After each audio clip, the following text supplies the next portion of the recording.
Taong-gama ka pala. Siguro mayabang ka. Puro away ka lang yata. Bakit ka sumali sa ganyang samahan? Para yumabang? Para magyabang? Para may kasama sa kaguluhan? Yan ang inaakala ng ibang tao pag isa kang frontman. Ang akala nila puro ka lang yabang. Tinatanong pa nila minsan, anong mapapala mo pag sumali ka dyan? Basa sa katawan?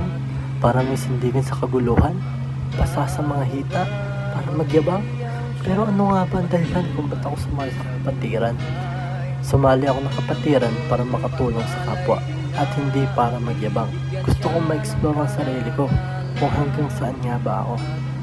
Kapatid, sumali ako sa Tau Gamma Pi para maayos ang buhay ko, hindi para maging mayabang katulad ng ibang tao. Sumali ako dito para magkaroon ng silbi ang buhay ko. Kapatid, sasabihin ko sa'yo, maraming nagbago sa buhay ko mula nung napabilang ako dito. Una, natutunan kong umunawa. Pangalawa, natutunan kong maging mabuti lalo na sa kapwa.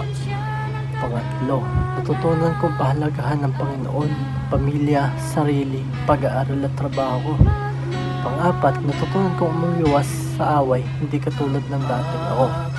Pang-lima, natutunan kong maging marespeto sa kapwa ko at marami pa, hindi lang sa limang ito. Tandaan mo kapatid, hindi ka man kasali sa kapatiran ko, iba man ang tribo mo o hindi ka kasali sa anumang organisasyon na nabanggit ko, handa akong tumulong sa iyo sa mga magagandang hangarin mo. Ako ay isang triskilyon at hindi isang leon. Namumuhay ako sa pamumuhay ng isang triskilyon.